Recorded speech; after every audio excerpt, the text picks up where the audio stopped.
Bienvenidos a Vértice Internacional, soy Rina Musali, me da muchísimo gusto saludarlos en este programa que analiza el mundo y sus vínculos con México. El día de hoy les presentamos un programa que está empoderando la agenda feminista mundial.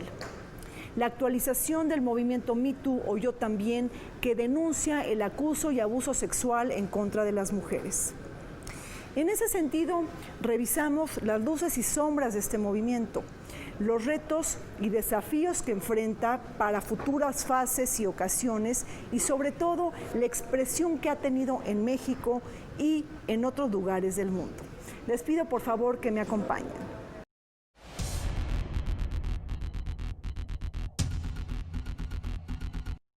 En el 2006, la activista estadounidense Tarana Burke creó el movimiento Me Too en la plataforma MySpace con el propósito de atender a mujeres jóvenes que sufrían algún tipo de violencia sexual.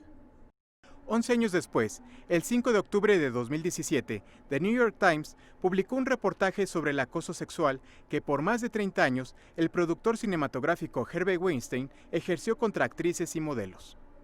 En ese contexto, la actriz Alyssa Milano publicó un tuit donde alentaba a las mujeres de todo el mundo a hacer sus denuncias mediante el hashtag MeToo, generando una ola de acusaciones que inundaron las redes sociales. Casi de inmediato, el actor Anthony Rapp acusó al protagonista de la serie House of Cards, Kevin Spacey, de haberlo hostigado sexualmente en 1986 cuando la víctima tenía 14 años de edad. Tal incriminación provocó que Spacey fuera despedido y que en lo sucesivo se le negaran otros proyectos. En el transcurso de un año, las denuncias de acoso sexual y abuso de poder se extendieron a los ámbitos de la política, finanzas, medios de comunicación y tecnología.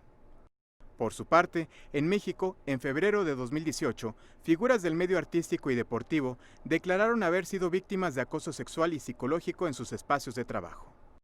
Un año más tarde, a finales de marzo de 2019, el movimiento Me Too volvió a ser tendencia luego de que se crearan las cuentas de Twitter y hashtags Me Too escritores mexicanos, Me Too periodistas mexicanos y Me Too músicos mexicanos para revelar actos de intimidación sexual en esos gremios. Una de las denuncias fue realizada de forma anónima por una joven que afirmó haber sido acosada sexualmente a los 13 años de edad por el bajista Armando Vega Gil. El músico, a pesar de negar los hechos en su cuenta de Twitter, tomó la decisión de quitarse la vida el 1 de abril de 2019, acción que provocó una considerable polarización hacia el movimiento por parte de un sector de la sociedad.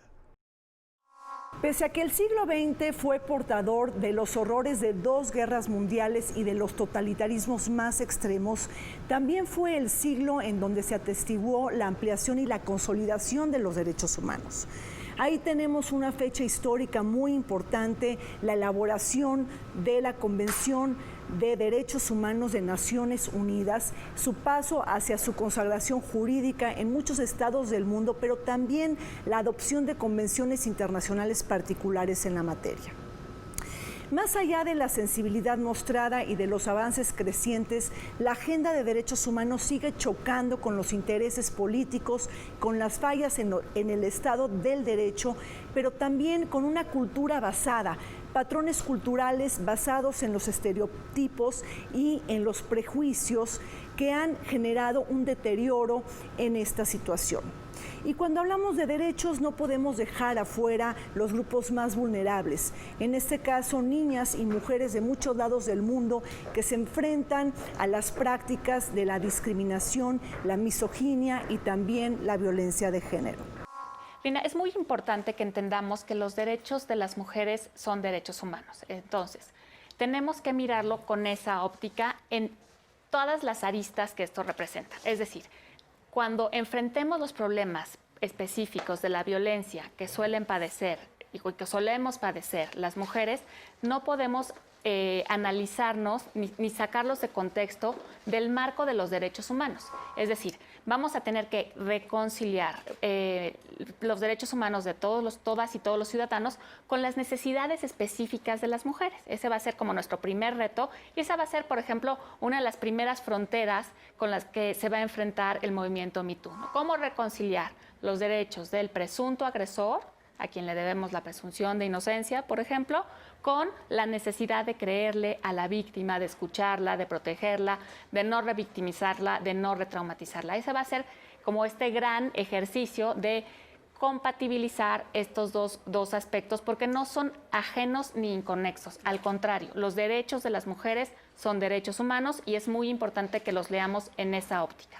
Hemos visto cómo se han aumentado y se han incrementado el número de políticas que buscan la equidad, no solamente de género, sino en muchos otros rubros que marcan de alguna forma la desigualdad social, ¿no? Raza, edad, orientación sexual, etc. Sin embargo, este aumento de políticas, de legislaciones que de alguna forma buscan garantizar esta equidad, esta igualdad, no han estado acompañadas de cambios en las prácticas, primero en las prácticas sociales, ni tampoco en los imaginarios, es decir, en los discursos que atraviesan lo cotidiano. Siguen estando impregnados muchos de estos estereotipos marcados por el género y es lo que ha dificultado que estas políticas, que estos enunciados que están en las leyes, en los tratados internacionales, en las legislaciones locales, pues se hagan efectivos. Porque desde esta enunciación que se hace en estos documentos, el tema queda muy general. Parecería que cuando nosotros enunciamos una ley, casi que por arte de magia la igualdad va a existir, ¿no? Y no va acompañada de procesos transformadores, es decir, no va acompañada de procesos de capacitación, de sensibilización, de información, siquiera de cuáles son esos derechos, de cuáles son esos tratados que abordan nuestros derechos. No solamente tenemos el contexto histórico de las dos guerras calientes y la Guerra Fría. Las olas del movimiento feminista vienen desde mucho más atrás. Lo que sucede es que los medios de comunicación ayudaron a difundir este movimiento a raíz o posteriormente de la Segunda y la Primera Guerra Mundial. Pero es una lucha histórica todavía previamente, por lo menos 500 años atrás, digo, considerando que hasta hace 500 o 600 años bastaba con que le dijeran a una mujer adúltera o bruja para que ardiera en la hoguera, ¿no? Entonces, es un movimiento que rescata, sí, los derechos de las mujeres, o que trata de rescatar los derechos de las mujeres, el humanismo. Desde siempre y desde que el hombre es hombre y desde que la mujer es mujer, hemos estado en una desventaja física. Hay quienes dicen, bueno, pero es que ustedes quieren la igualdad, no la equidad. Bueno, evidente y biológicamente no somos iguales. Reconocer primero eso, mujeres y hombres no somos iguales, pero sí queremos ser iguales ante la ley. Y como no somos iguales físicamente, hay evidentemente una desventaja por parte de nosotras. Tenemos que buscar acciones afirmativas que positiven en la ley que la mujer sí pueda tener esa equidad ante la ley. Que en esta desigualdad la mujer se ha quedado rezagada dentro de la sociedad y no hemos terminado de acceder a esos espacios, esos escaños que también nos corresponden. Construir sociedades más pacíficas, inclusivas y justas nos obliga a frenar todo tipo de violencia de género.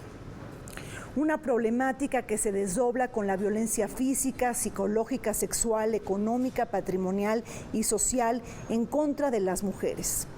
Todas ellas conductas que en el trasfondo reflejan la forma de cómo se ejercitan las relaciones del poder, la autoridad del mando que siempre ha recaído en el sexo masculino.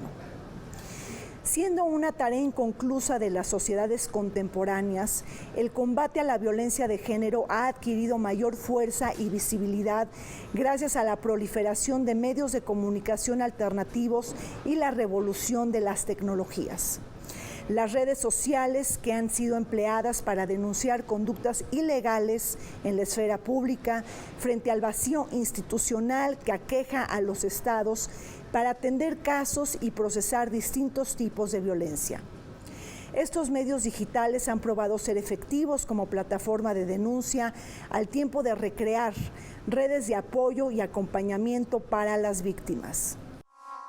Las redes sociales han sido una gran aportación para el desarrollo de la política de los últimos años. Lo vimos en la Primavera Árabe, que fue la primera vez que las redes sociales hicieron un parteaguas político tan claro. Pero las redes sociales también se cometen excesos, también tenemos que decirlo. Nos encontramos discursos de odio, nos encontramos señalamientos que son inadecuados, hay mentiras, hay difamaciones. También tenemos que ser muy conscientes de que las redes sociales no son perfectas, inmaculadas, tampoco son diabólicas y horrorosas. Entonces, ¿qué ¿A qué nos obliga eso?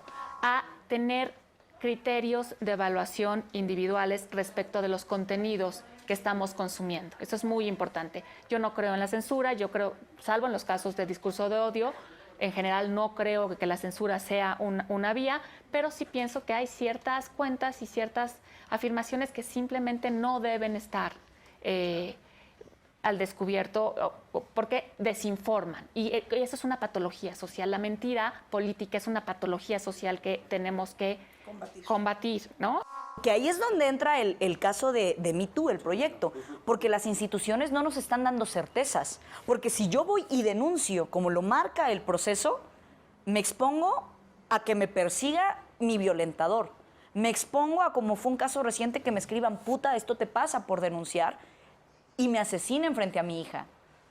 Me expongo a la revictimización. ¿Y qué es la revictimización? Que te hago sentir a ti víctima, que es tu culpa. Que el movimiento feminista no tuviera fuerza antes, ¿no? El movimiento feminista es un movimiento de más de 3 siglos, de luchas históricas, y que lo que ha ocurrido gracias a las nuevas tecnologías de la información es que se ha hecho visible, que es algo que caracteriza a las redes sociales, a lo que es Internet a partir de la versión 2.0, cuando permite que las personas sean también productores de información, ¿no? De un esquema donde nosotros entendíamos la comunicación desde grandes instituciones en una sola dirección hacia grandes audiencias, encontramos en las plataformas digitales la oportunidad de participar todos con nuestra propia voz, ¿no? Y eso, de alguna forma, desde el surgimiento de Internet ya como una herramienta, un espacio de acceso público, ha hecho visibles muchas otras luchas, no solamente las luchas del movimiento feminista. Desde el surgimiento de Internet, esta lógica horizontal, esta lógica de red, ha sido apropiada por el movimiento feminista, primero para hacer visibles las luchas que se estaban realizando fuera del territorio online, ¿no? Es decir, se utilizó como medio de difusión. Pero poco a poco el movimiento ha mutado o ha ido apropiándose de las redes para hacer de estas plataformas un medio también de organización. Colocar en la agenda pública los intereses, las preocupaciones y las reivindicaciones de las mujeres ha sido una labor de distintos colectivos sociales. Mientras que unas se manifiestan en contra de la discriminación de género en el mundo laboral, otras lo hacen para defender sus derechos sexuales y reproductivos. En este trance se inscriben otras preocupaciones de muy diversa índole, como reducir las brechas de desigualdad en materia de acceso a la educación y salud, combatir las políticas y el lenguaje sexista, empoderar políticamente a las mujeres en la toma de decisiones públicas y hasta prohibir el matrimonio infantil. Todas estas peticiones forman parte del portafolio de la equidad de género. Sin embargo, la revelación de experiencias y la denuncia de episodios de conducta sexual indebida en las redes sociales ha dado un vuelco a la agenda feminista mundial. En este contexto, el movimiento Me Too o Yo También se ha apuntado un gol en materia de activismo político y cívico a nivel internacional. La demanda actual se ha concentrado mucho en un derecho particular que creo que sin ese derecho es imposible lograr los demás, que es el acceso de las mujeres, justamente tú lo decías, a una vida libre de violencia. Es decir, no podemos estar hablando de acceso a participación política igualitaria si las mujeres que están tratando de llegar a estos puestos de poder están atravesando violencias estructurales. No podemos hablar de acceso a una educación plena si en las aulas se está reproduciendo la violencia de género. No podemos hablar del derecho a, por ejemplo, la salud reproductiva si en los hospitales estas mujeres, aunque esté enunciado, por ejemplo, en la ley ciertas prácticas autorizadas, los doctores, las enfermeras, las doctoras, el personal médico en general, reproduce ciertos patrones de violencia. Entonces, en este sentido, aunque pudiera parecer un tema que es muy repetitivo y que parecería que está siempre victimizando a las mujeres, en realidad lo que trata de hacer es visibilizar que si esa violencia estructural permanece, de nada sirve tener políticas que garanticen los otros derechos, porque entonces estaríamos accediendo a derechos con la condición de la violencia. Visualiza una clara oposición a las políticas de discriminación y de humillación, no solamente hacia las mujeres, también hacia nosotros los mexicanos, los migrantes, ¿no? De el gobierno de Donald Trump. Ha sido el movimiento de las mujeres una gran oposición a las agendas que tienen más bien como un corte totalitario que dañan muchísimo a la salud democrática de Estados Unidos que ha implementado el presidente Trump, por un lado. Y por otro lado también es un gran momento de decir time's up, es decir, se acabó. Ya no son esos días, ya no son esos momentos. Hay un nuevo capítulo en la historia para las mujeres en donde necesitamos, queremos y exigimos que todos nuestros derechos humanos sean respetados. El primero, la integridad corporal.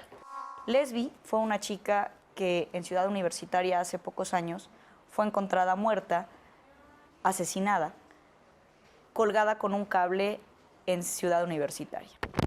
Y salen las instituciones encargadas de esclarecer el caso o de investigar por lo menos y dicen, bueno, Lesbi consumía estupefacientes.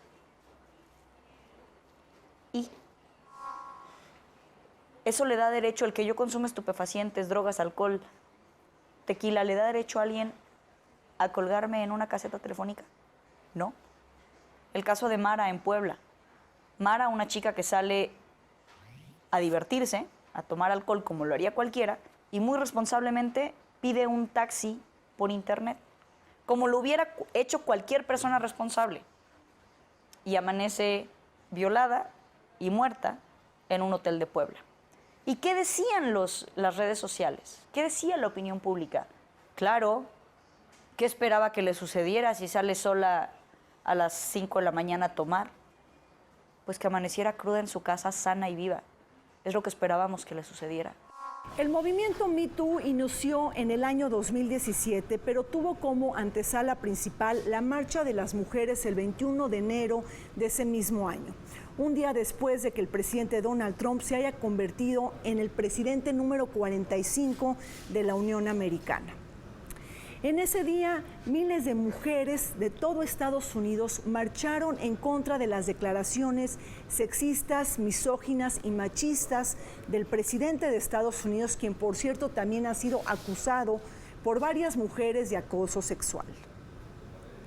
Este movimiento irrumpió 8 meses después a raíz de las denuncias en contra del productor de cine Harvey Weinstein, uno de los intocables de Hollywood por abuso y acoso sexual. A partir de ahí se viralizó el hashtag MeToo a través de 85 países y también se tropicalizó con frases particulares en cada país. El mismo New York Times señaló que en este periodo 200 hombres con cargos y puestos de enorme poder fueron reemplazados por mujeres debido a su renuncia. Entonces, desde el 2008, con estos movimientos, se empiezan a ver estas potencialidades, ¿no? En particular, en América Latina, y en el caso de México, a partir del 2010 empiezan a surgir ya ciertos rasgos de organización a partir de las redes. Efectivamente, una de las movilizaciones más visibles fue la marcha de las mujeres después del ascenso de Trump. Después, el movimiento de Me Too en el 2017, que se replicó en 87 países, se convirtió como en la punta digamos, de lanza para otro tipo de movilizaciones. Y creo que esto es lo más importante que permitió el movimiento Me Too del 2017, que se tradujo a estos 87 países, y que una demanda global fuera al mismo tiempo global, pero que pudiera hacerse local también, ¿no? Es decir, cada país tradujo el Me Too en demandas particulares. Al día siguiente de la toma de posesión de Donald Trump, el movimiento del Día de la Marcha de las Mujeres, que convocó a más personas para señalar la molestia frente a el lenguaje del discurso de odio, ¿no?, que había instaurado el presidente Trump, y que al día siguiente de la toma de posesión, el movimiento de mujeres se paró afuera y les dijo: no, señor presidente, esto no es aceptable para nosotros vamos a defender los derechos humanos y específicamente los derechos humanos de las mujeres. Yo creo que esa es como la primera parada importante. La segunda, la que tú refieres, ¿no?, en las elecciones intermedias, otra vez otro gran movimiento, manifestaciones. Y hoy, ¿qué miramos? Lo que tenemos es que hay muchísimas candidatas registradas por parte del Partido Demócrata para decirle al presidente Trump, nosotros no vamos a seguir permitiendo esto. A mí me gusta entenderlo fácilmente en los siguientes términos. Cuando Donald Trump dice todas las cosas que van en contra de la Declaración Universal de los Derechos Humanos, del respeto a la dignidad humana, que todos los señalamientos que son más bien racistas o misóginos, que pueden ser muy peligrosos para el desarrollo de la democracia, lo que han hecho el movimiento de las mujeres es decir, nosotros vamos a salir a defender los derechos humanos de todas, de todos, especialmente de las mujeres, porque hemos sido públicamente despreciadas por esta administración. ¿Qué pedimos? Igualdad y equidad sustantiva, es decir, palpable ante la ley, que sea real. Es decir, por poner un ejemplo, queremos acabar con la violencia política, que es uno de estos tipos de violencia. Ok, ¿qué tenemos que hacer para acabar con la violencia política? Empoderar políticamente a las mujeres, que se traduce en darles el 50% de las candidaturas a cargos de elección popular y garantizar que estas candidaturas lleguen a los cargos de elección popular y de toma de decisiones. Pero aparte, también tenemos que ir viendo la paridad de género en las instituciones, en los gabinetes, en las coordinaciones, en las jefaturas de departamento. Oye, Marisela, pero esto implica que salgan algunos hombres. Miren, lo que implica es que vamos a tener mayores mujeres generando economía en el hogar y que eso al hombre también le va a ayudar a empoderarse, a reducir una carga social que les aventaron de a fuerza y que, insisto, los mantiene en niveles de estrés y de depresión altísimos. Pero nadie habla de eso. También hay muchas violaciones de hombres. Por ejemplo, en las cárceles de México hay un altísimo índice de violaciones contra los hombres, pero no se dice.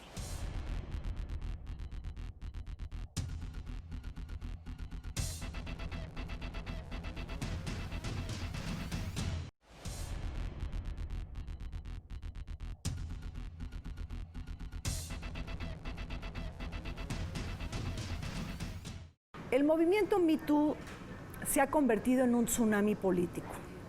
Con la bandera de denunciar el acoso y el abuso sexual y cualquier tipo de violencia de género donde quiera que se cometa, es que se ha empoderado y se le ha dado un gran impulso a la agenda feminista mundial.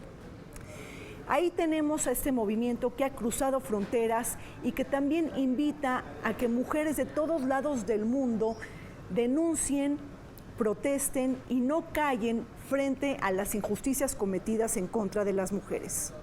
Un movimiento que se ha viralizado en muchos lados del mundo, pero que también ha tenido como principal denuncia no solamente el combate a cualquier tipo de delito en contra de la violencia de género, sino sobre todo a exhibir el poder público y privado cuando bajo una cultura y educación machista el mundo está estructurado por el dominio del hombre sobre la mujer. Yo creo que la violencia sexual es sobre todo un acto de dominación. Es un acto en donde el agresor le dice a la víctima, tu cuerpo es mío. Y nosotros sabemos que nuestra primera propiedad privada, lo primero que somos dueñas y dueños es de nuestro propio cuerpo. Entonces se trata sobre todo, sí, de un acto de dominación físico, pero que eso tiene ecos, secuelas y consecuencias, por ejemplo, también en el ámbito político, seguro, y en el ámbito económico, que nadie lo dude, y en el ámbito laboral también. Entonces, se está visibilizando la parte más fuerte, porque tiene que ver con la integridad corporal, pero en el fondo, lo que nos está dejando ver el movimiento Me Too, como yo lo entiendo, es como un medio de contraste que visibiliza todas las otras formas de violencia que padecemos las mujeres. Por ejemplo, en los casos de hostigamiento sexual, ¿no?, que tiene que ver con una relación de jerarquía, un jefe, un profesor, hacia una subordinada, un estudiante, una colaboradora, pues aparece también, por ejemplo, el tema de la violencia, además de la violencia sexual, el tema de la violencia económica. por ejemplo. Entonces, se vuelve todavía un caso más difícil de atender, pero muestra nuevamente un ámbito de vulnerabilidad, de violencia, de falta de oportunidades que todavía seguimos padeciendo las mujeres. La violencia salarial. La violencia salarial, que tiene que ver mucho con la violencia laboral, es aquella donde las mujeres trabajamos en promedio 4 horas al día más que los hombres. ¿Por qué? Porque llegamos a nuestra casa después de haber trabajado en la oficina o a lo que nos dediquemos, la academia, el deporte, lo que sea, y todavía tenemos que trabajar en la labor doméstica. Y cuando le preguntan a un esposo, ¿tu mujer a qué se dedica? Nada, ella no trabaja, es ama de casa. Minimizar el trabajo doméstico. Cuando el trabajo doméstico es el más demandante, el menos pagado, el menos reconocido, el no remunerado, el que no tiene tampoco seguridad social y aparte que socialmente te digan, no, es que ya no trabaja, vieja floja, es ama de casa. La violencia salarial, insisto, es cuando trabajamos, aparte de 4 horas más, cobramos en promedio 30% menos. La mayor parte del Producto Interno Bruto se queda en manos de hombres, a pesar de que las mujeres producen también un gran porcentaje de Producto Interno Bruto. La violencia física, la de los golpes, las cachetadas, pero no solamente es el golpe, tenemos la idea de violencia física, el ojo morado y totalmente ensangrentada en la calle. No, el jalón de cabello, la cachetadita porque estás bien tonta, el azotarte la puerta cuando me hiciste enojar, el estar en una fiesta y decirte ya vámonos, oye 5 minutitos, vámonos, y sacarte del brazo. Como el gran motor de todo el movimiento feminista articulado en todos estos motivos particulares es el acceso de las mujeres a los derechos, ¿no? El acceso pleno.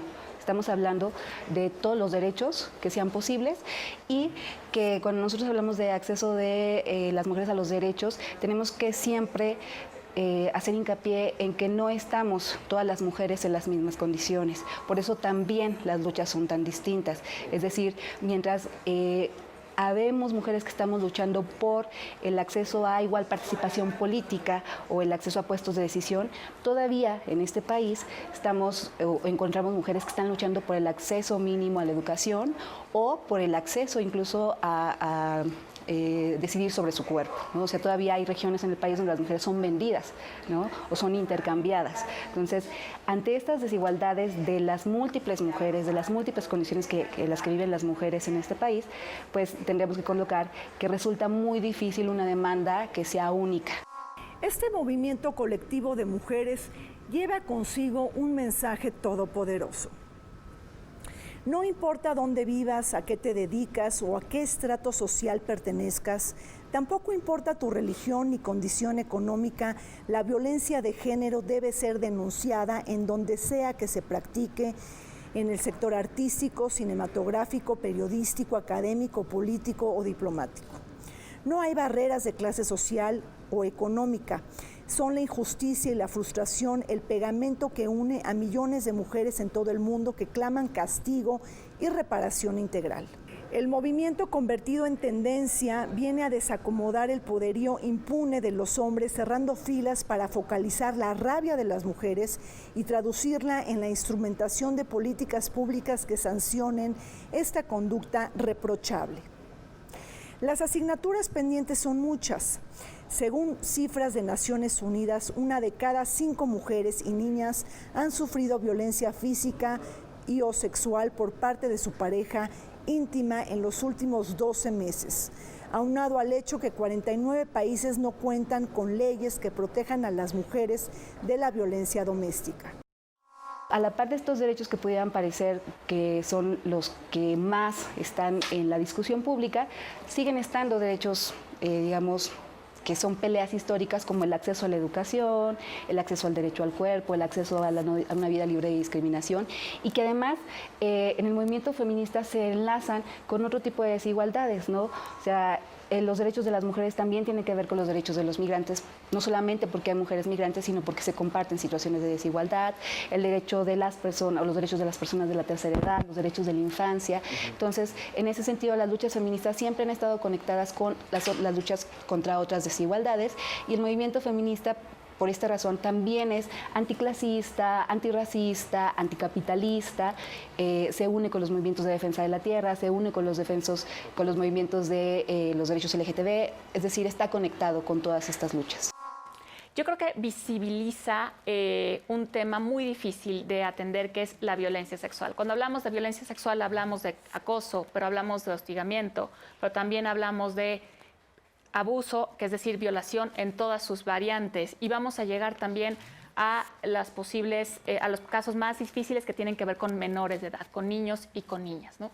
Entonces, la importancia del Me Too es que visibiliza todo este aspecto de la violencia sexual, que es muy importante que seamos bien cuidadosos y que distingamos. Es muy distinto un caso de acoso que un caso de pederastia. No, ambos son gravísimos, ambos se inscriben dentro del marco de la violencia sexual, son inaceptables, pero tienen tratamientos distintos e incluso consecuencias jurídicas diferentes, ¿no? Entonces yo creo que eso, el Me Too nos está obligando, ¿no?, a reconocer estas diferentes gradaciones, a entender que no son normales, a dejar de normalizar el uso, y no más que el uso, a dejar de normalizar el abuso del cuerpo de las mujeres mayoritariamente. También tendríamos que ver algunos casos de varones, eso también pasa, pero esos casos todavía están más silenciados.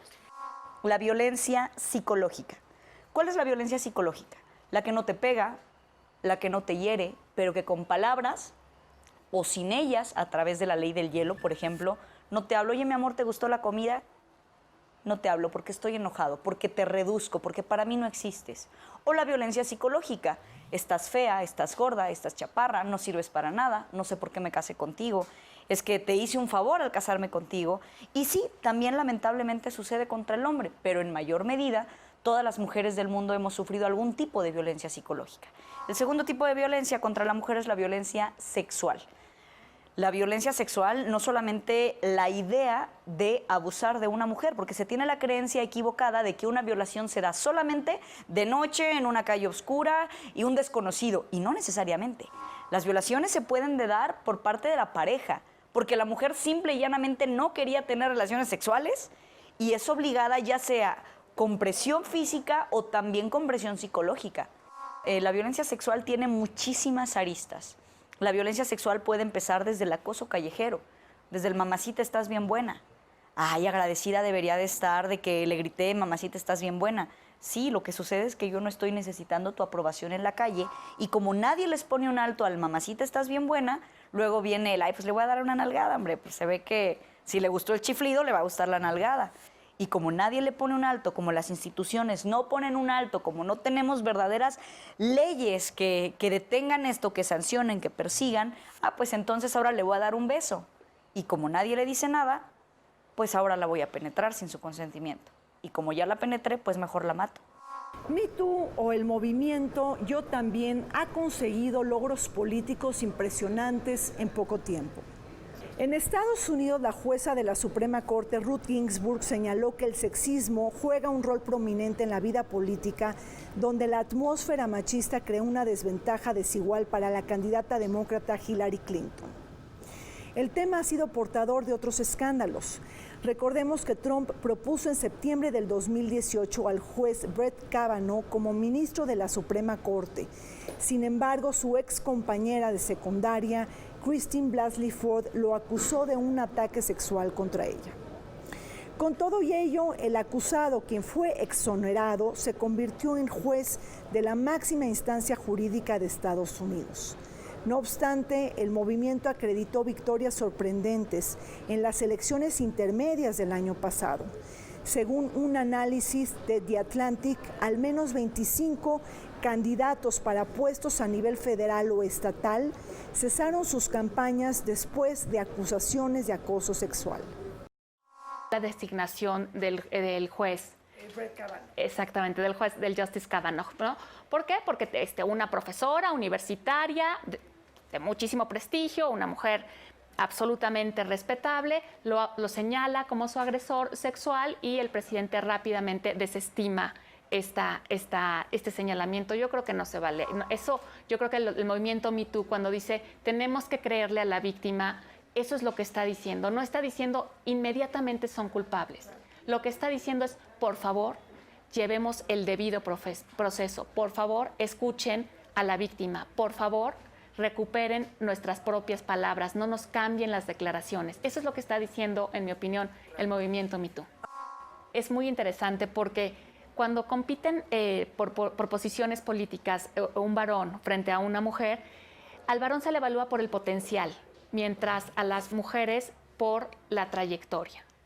Entonces, este doble estándar, esta doble manera de juzgar el desempeño de un político, pues hace que la competencia claramente sea injusta, ¿no? Entonces yo creo que ese fue como un primer aspecto que lastimó la candidatura de Hillary Clinton. Otro segundo aspecto es que la verdad cuesta mucho trabajo todavía mirar a mujeres en posiciones de poder, incluso en Estados Unidos. La verdad es que todavía cuesta mucho trabajo, es algo en lo que tenemos que seguir trabajando y que afortunadamente los últimos años hemos visto que ha ido mejorando, pero todavía cuesta muchísimo trabajo para un amplio sector de la sociedad aceptar el liderazgo femenino. La violencia política. La violencia política es cuando una mujer decide aspirar a un cargo, el que sea, de cualquier partido, en cualquier lugar del mundo. Y, por ejemplo, recientemente la presidenta de Morena en Veracruz, asesinada. Candidatas a las que les encienden sus coches, como en el caso de Michoacán, la candidata senadora del PAN, le prenden la camioneta. ¿Por qué? Porque eres mujer. Porque quiero disuadirte de que participes en política. O la desacredito con argumentos como no está preparada, muchas mujeres han sido corruptas, pero es que ¿qué van a saber ellas? Seguramente le dieron la candidatura por andar de zorra. Es que, vela cómo se viste. Y así quiere venir a ser senadora, así quiere venir a ser diputada. La violencia política desde el instituto político, cuando tu partido político te manda a competir en distritos perdidos, te manda a competir en distritos o municipios o alcaldías que no son rentables. Yo te di la candidatura, gracias, pero no logré la igualdad sustantiva, no llegué al cargo. Entonces nada más simulaste. Este movimiento no es nada más para utilizar las plataformas y hacer visible algo, sino para generar una red de mujeres, que se replica después cuando surge el hashtag Si Me Matan, con el asesinato de Lesbi Berlín en la UNAM, que se replica cuando asesinan a una estudiante de Puebla a bordo de un Uber, con el mismo hashtag de Si Me Matan, y que se replicó este año, desde inicios de este año, en 2 ocasiones. La primera vez el 2 de febrero, cuando ante las desapariciones en el metro, estas noticias que estaban atosigando la ciudad, vuelven a salir las mujeres a la calle a decir basta la violencia, nos queremos vivas, que se replican cuando se hace este anuncio de una legisladora de que debería de haber toque de queda para las mujeres y donde las mujeres se toman fotografías en la calle en la noche diciendo la calle es nuestra, es decir, se convierten en herramientas para reivindicar este derecho a acceder a la vida libre de violencia, ¿no? Pero no es nada más colocar la denuncia o hacer visible la violencia, que creo que es el gran mérito de las redes, sino es de generar además una red de mujeres para poder en conjunto enfrentar esto. Y que creo que eso es lo que caracteriza al movimiento Me Too, que es una respuesta colectiva a una situación histórica de violencia normalizada en todos los espacios. La ola rosa y anti-Trump llevó a muchas mujeres a encontrar nuevos asientos dentro del Capitolio como producto de las elecciones legislativas e intermedias de Estados Unidos en el año 2018. Las cifras nos señalan que se acrecentó el 23% en materia de representación femenina, siendo una de las líderes más destacadas de esta nueva ola rosa, la congresista Alexandria Ocasio-Cortez, una mujer demócrata y latina que se convirtió en el liderazgo más joven del Congreso en Estados Unidos y una figura muy importante para el movimiento Me Too o Yo También. Ella señala la importancia de que este movimiento que ha conseguido poder en Estados Unidos ahora debe de transformarse para que se convierta en la instrumentación y en la evaluación de una serie de políticas públicas para combatir la violencia de género de todo tipo. Sin embargo, frente a este movimiento que ha sido muy importante, no podemos dejar de ver que también es un colectivo social, como muchos otros, que se ha fisurado y que atestigua una serie de divisiones. Por ejemplo, la brecha generacional entre las mujeres mayores y los millennials es un reto que deben de enfrentar al tiempo que se han desarrollado diferentes marchas o protestas que compiten entre sí, unas oficiales y otras alternativas. Como debe de ser y como así ha sucedido a través de la historia, los colectivos sociales son movimientos dispares, plurales, dinámicos y horizontales. Me Too no es la excepción y no es un movimiento homogéneo y lineal. Ha sido un parteaguas muy importante desde el que tenemos que empezar a trabajar y empezar a construir. ¿Qué? Protocolos, medidas de reparación, leyes razonables, ¿no? Reinterpretar hasta dónde vamos a pedir la carga de la prueba a quién. Revalorar el posible asesinato moral en los casos más difíciles, ¿no? Yo creo que el Me Too representa una nueva manera de plantear, por un lado, el ordenamiento jurídico alrededor de la violencia sexual, pero también ha sido un recordatorio para todas y todos que nuestras formas de interrelación no pueden ser violentas, que nuestras formas de comunicación tienen que ser siempre respetuosas, que es muy importante cómo hagamos sentir a las otras personas con las que nos estamos relacionando. Y solamente esto último es una gran ganancia. El caso del Me Too México fue lo que faltó, que las instituciones retomaran la discusión que se estaba haciendo visible, ¿no? Que retomaran las demandas que se estaban haciendo visible. Y entonces eso es muy sintomático de la sociedad que somos. Seguimos siendo una sociedad profundamente machista, que trata de disfrazar ese machismo con todos estos avances legislativos que existen, pero que no hace, que no se esfuerza por revisar institucionalmente si están funcionando estos avances, ¿no?, que se enuncian a niveles de los grandes tratados, ¿no? Entonces, en el caso del Me Too mexicano, la discusión estuvo ahí durante más de 2 semanas y pocas instituciones la retomaron, ¿no?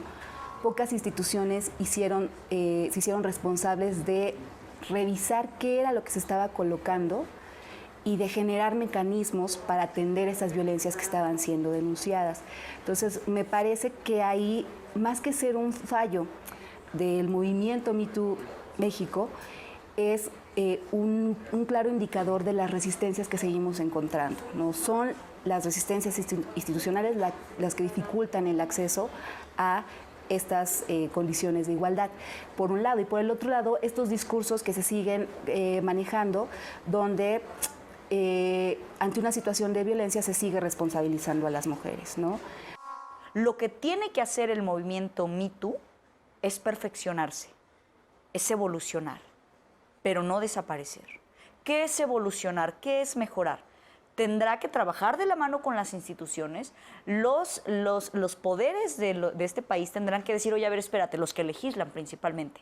Tenemos que darle una plataforma legal a esta denuncia anónima, y si denuncio anónimamente es porque temo por mi vida, es obvio, para que después de la denuncia anónima se acerque a ti o tú te acerques a la institución y podamos ir complementando tu proceso de demanda. Y si tienes las pruebas, entonces duro y a la cabeza. Oye, pero es que ya tengo a alguien a quien le inventaron. Sí, porque si se mejora este proceso de Me Too, gracias al Estado de Derecho, los casos que no sean reales también brillarán por luz propia y serán desechados. Y en contrario sensu, la señalada será la mujer que quiso dañar al hombre. Pero la estadística no miente. La mayoría de los casos que fueron denunciados fueron reconocidos por los propios violentadores, actores, cantantes, productores.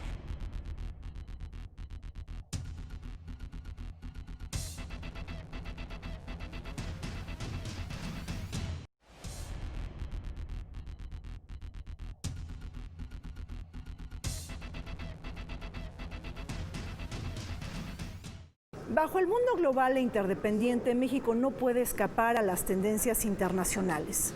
No somos un país aislado y el movimiento Me Too o Yo también tuvo una caja de resonancia en el país, como por ejemplo cuando diversas artistas y actrices mexicanas de alto perfil como Salma Hayek, como Kate del Castillo y también Carla Souza contaron sus historias y denunciaron el acoso y el abuso sexual que también se practica en la industria del cine y de la televisión. Por otro lado, este movimiento también tuvo eco importante cuando la comunicadora Ana González señaló y publicó en su cuenta de Twitter oficial que el escritor Gerson Barona abusó sexualmente y golpeó a más de 10 mujeres. La coyuntura que viralizó el hashtag #MeToo Escritores Mexicanos. De esta manera, la agenda internacional y la agenda nacional están imbricadas y no se pueden separar.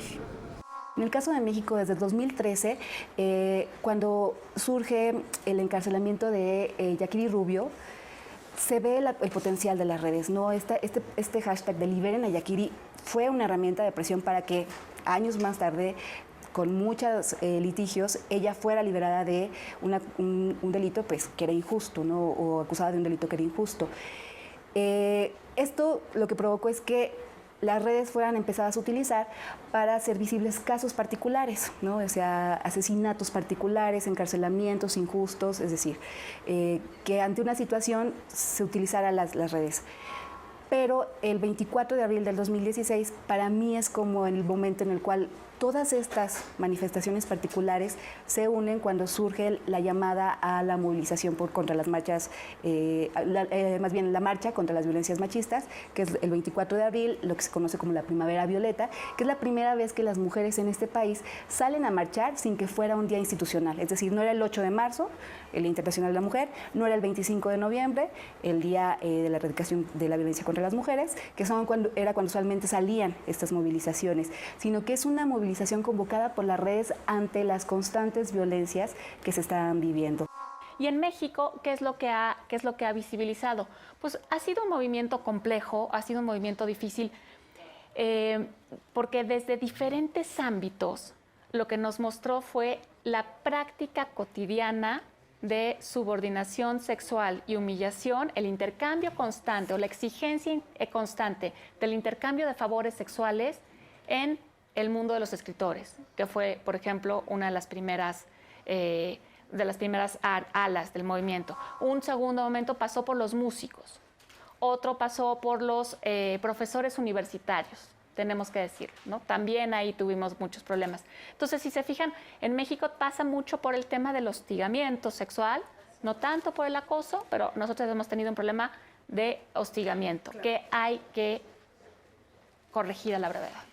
Si vamos también a los cargos públicos a nivel mundial, los grandes cargos de poder, las presidencias de los países, las magistraturas, los tribunales superiores de justicia, las gubernaturas o las provincias en otros países de Latinoamérica o el mundo, son ocupados por hombres. Pero todavía resultados claros no tenemos, resultados tangibles, cuantificables, medibles. El siguiente tipo de... Y dentro de la violencia salarial y laboral, aparte de que trabajamos más, cobramos menos, aparte tenemos que pagar más cosas. El Pink Tax o impuesto rosa es un impuesto, es un análisis que se hizo a que productos que por ser rosas o porque son para mujer son más caros. Rastrillos, tintes de cabello, desodorantes, shampoos, maquillaje. Bueno, aparte la concepción de que por ser mujer tienes que maquillarte y usar un sinfín inconmensurable de cosas por estereotipo de género, que es más caro. Y nos mantienen a las mujeres pagando el tinte, pagando desodorantes más caros, pagando shampoos más caros, rastrillos más caros. Alguien me decía en redes sociales, me quería confrontar, me decía, bueno, pero es que eso se debe a que el pigmento rosa es más caro. Puede ser que hacer algo rosa sea más caro que hacer algo azul, pero yo no tengo por qué pagarlo. Yo no tengo por qué pagarlo solamente porque establecieron que mi rol y mi estereotipo de género era el rosa. Pónganme el morado si es más barato, pero no tengo por qué pagarlo. México muestra vasos comunicantes con el mundo. Lo sucedido en España o en Argentina con el movimiento de #MeToo o Yo También merece atención especial. La ola feminista en España ha promovido protestas masivas en contra de la violencia machista. Para muchas mujeres españolas, la violencia de género es cuestión de Estado. Por ello, han promovido un pacto político en contra de este tipo de violencia. El Me Too ibérico con el hashtag Yo sí te creo surgió a raíz del caso indignante de La Manada, donde 5 hombres fueron acusados de violar a una mujer durante los Sanfermines del 2016, lo que resultó en una sentencia por acoso sexual y no violación como pedía la Fiscalía. Los paros internacionales también se han vivido de manera constante en Argentina, porque además de los pedimentos para penalizar las prácticas de violencia sexual, en este país se mata a una mujer cada 32 horas, pero también ha resaltado una campaña por sustentar el aborto seguro, legal y gratuito. En América Latina, la primera gran movilización fue en el 2015, que fue el Ni Una Menos en Argentina, ¿no? Después en Ecuador surgió otra con el Viajo Sola, el hashtag Viajo Sola, que justamente era un reclamo para un asesinato de mujeres que estaban viajando y que cuando son asesinadas lo que se coloca es la discusión de por qué estaban viajando solas, ¿no? Surge después las demandas de las universidades en Chile. América Latina se une a lo que es la huelga internacional de mujeres en el 2016, que se replica en el 2017. En el 2018 la Marea Verde en Argentina también tiene impacto en toda América Latina. Es decir, las movilizaciones que surgen localmente se van uniendo o son replicadas por muchos países de la región porque son demandas comunes. Yo visualizo 3 momentos importantes, 4 movimientos importantes en el movimiento Me Too. Primero, naturalmente, el gran espacio en Estados Unidos, que tiene, además de exigencias al respeto por la integridad corporal de las mujeres, también tiene grandes exigencias políticas. El movimiento francés es distinto, es una respuesta en donde se dice tenemos que replantear un poco la cultura porque lo que no queremos son ni puritanismos ni victimismos, pero tampoco queremos abusos. En Argentina, por ejemplo, el movimiento Me Too lo que desencadenó fue la ola verde, es decir, lo que vimos los últimos 2 o 3 años, ¿no? La insistencia en volver la interrupción legal del embarazo un derecho reconocido a lo largo de todo el país. Lo que hace el feminismo es buscar esta equidad, esta perspectiva de género y entender que mis condiciones no son las condiciones de todas las mujeres a nivel mundial. ¿Qué está sucediendo en la Ciudad de México en el medio de transporte más usado, que es el metro? Te tomo fotos. Te tomo fotos. Una página que se llama Las Más Hermosas del Metro. Ay, qué bonito, me subí una foto que se llama Las Más Hermosas del Metro. Sí, gracias, pero ¿qué crees? Que esas fotos se usan con contenido perverso o con fines ilícitos. En México, el colectivo Me Too se ramificó en diversos movimientos mediáticos para denunciar el hostigamiento sexual. En ámbitos como el periodismo, el cine, el teatro, la política, la academia o bien la publicidad. Estos derivados también causaron polémica cuando se dio a conocer el suicidio de Armando Vega Gil, quien se quitó la vida tras ser denunciado en el hashtag MeTooMúsicos por un presunto abuso sexual a una mujer que entonces tenía 13 años. Si bien este hecho levantó enormes críticas al movimiento, las redes sociales han jugado un rol alternativo para gritar la injusticia frente a la impunidad y los nulos y muy pobres resultados de las investigaciones formales. Según cifras oficiales, 9 mujeres son asesinadas a diario y 6 de cada 10 mujeres han sido víctimas de violencia alguna vez. Además, México debe avergonzarse por las mujeres que han perdido la vida a causa de los feminicidios, la forma más extrema de violencia en contra de la mujer. De hecho, estos casos aumentaron al 30.1% en marzo del 2019 en comparación con el mes anterior.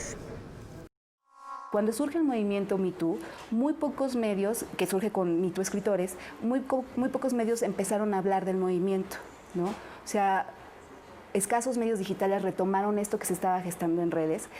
Y cuando surgen Me Too periodistas, los medios no hacen eco de las denuncias que se estaban señalando, ¿no? ¿Cuándo es cuando los medios empiezan a hacer visibles visible el movimiento de Me Too mexicano? Cuando ocurre el lamentable suicidio de Armando Vega Gil. Hasta ese momento, es decir, cuando un hombre que tiene un problema de depresión comete un acto de suicidio, los medios retoman el movimiento Me Too para señalarlo. Estas son las primeras noticias que la gente que está fuera de las redes, fuera de la discusión de las plataformas digitales, ve, y es esa información la que tiene el movimiento Me Too. Indudablemente eso hace que sea señalado el movimiento, ¿no? Porque toda la discusión, todo el crecimiento, toda la forma de organización previa nunca fue mostrada por los medios de comunicación. México no ha cumplido con sus obligaciones internacionales cuando hablamos de violencia de género en materia internacional. Esto sucede porque en contextos plagados de corrupción y de deterioro en el Estado de Derecho, la vía institucional falla. Por ejemplo, muchas mujeres mexicanas no se animan a denunciar estos casos reprochables porque no existen entornos seguros que doten de confianza a estas mujeres. Por otro lado, hay otra enorme preocupación de la comunidad internacional que también es privativa de los mexicanos: los delitos sexuales cometidos en contra de mujeres migrantes. La misma CEPAL en un reporte menciona que el 70% de mujeres migrantes han sido víctimas de algún tipo de delito relacionados con la violencia sexual en su paso por México. Mujeres que están expuestas a todo tipo de atropellos por los carteles del narcotráfico, el tráfico de personas o bien el crimen organizado transnacional. Empezar a cambiar los vocabularios, empezar a cambiar la visión de las cosas. Si a mí, por ejemplo, me llega un video de una mujer o una nota o algo donde la desacredita en lo privado, yo no comparto. En lo público, sí. Si me están diciendo que es una mujer corrupta y mire, aquí puede usted ver cómo se voló tantas camionetas cuando era directora y aquí tenemos el caso de Odebrecht. Bueno, duro y con todo, y no hay violencia de género. Si ella quiere decir, es que me están haciendo víctima, soy víctima de violencia de género, no, señora. Usted está siendo víctima de los actos de su corrupción y usted está siendo perseguida penalmente por corrupta. En lo público todo. Y compartes, y miren, aquí está el video cuando se lleva hasta las ligas. Pero cuando es en lo privado, si yo recibo un video de, ¿sabe usted por qué le dieron la candidatura a la senaduría a Sutana? Porque es novia de Perengano. ¿Y a mí qué? No comparto, elimino, borro, desecho. Y los ciudadanos tendremos que elevar también nuestro nivel crítico de aprender a respetar a la mujer, no porque son buenas madres, no porque son esposas. Y desde ahí el movimiento feminista siempre ha sido un movimiento polifónico, múltiple y diverso. Siempre hablamos de un gran movimiento feminista que está integrado por una gran cantidad de feminismos, que son desde posturas teóricas hasta formas de hacer las cosas, ¿no?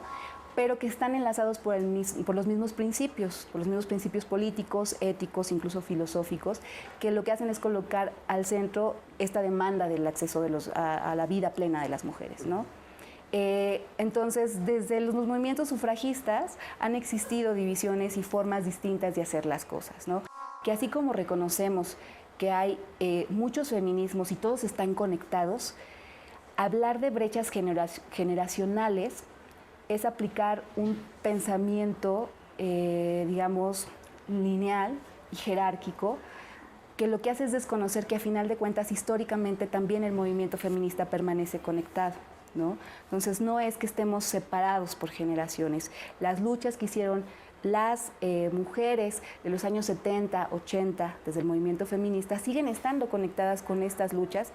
El Me Too es, y hay que decirlo, es un movimiento de mujeres privilegiadas porque somos mujeres que tenemos acceso a las redes y por lo tanto eso supone acceso a ciertos ingresos económicos para mantener un celular, por lo tanto eso significa acceso a la educación, significa un montón de accesos, el poder participar en las redes, pero esa no es la realidad de la mayoría de las mujeres en el país y en el mundo.